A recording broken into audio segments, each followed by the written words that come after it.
So welcome everybody. Today we're going to be looking at one of the games by James Henry Blackburne, who was called Black Death by his contemporaries for his uncompromising attacking tactical play.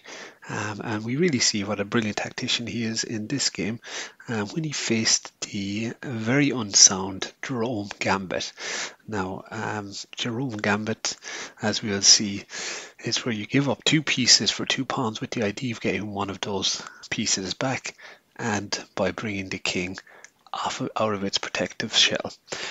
So the game was in 1885 against a no-name opponent. The game began with Blackburne playing his back. We see e4, e5. We get knight f3, knight c6, bishop c4, and bishop c5, giving us the infamous Gucci piano position, the Italian game, probably, as you know yourself, a position very well known in chess. And this leads us then into the Jerome Gambit, which, if you don't know, and it's probably a good thing if you don't know, it's where you sack the bishop on f7, checking the king. And this is the Jerome Gambit, which is, to be fair, a terrible opening. You give up the two pieces for 2 pawns. Next move after the king takes the bishop is to attack with the knight, taking this pawn. When the knight takes back, you check with the queen, attacking the knight and winning the piece back.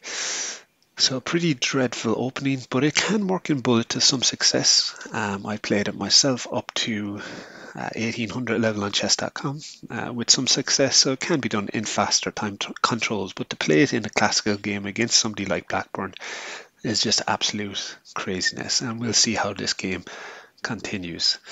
So continues with king takes f7, knight e5 check, takes back an e5, and we get the queen check here, winning back the piece.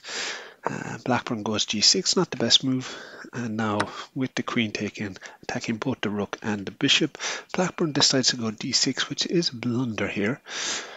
But Blackburne clearly has a plan, because he gives up the rook and he gets attacking here on h4 with the queen attacking this pawn. We get castles by the no-name opponent, and then we get knight f6. Now, can we see what Blackburne is doing? He's blocking the queen in here, obviously thinking about at some stage moving this bishop out on this diagonal and attacking this queen. So what can he set up here? Well, here we get c3, and c3 is a desperate move by his opponent that basically loses the game on the spot, because it enables Blackburne to go to knight to g4, threatening checkmate.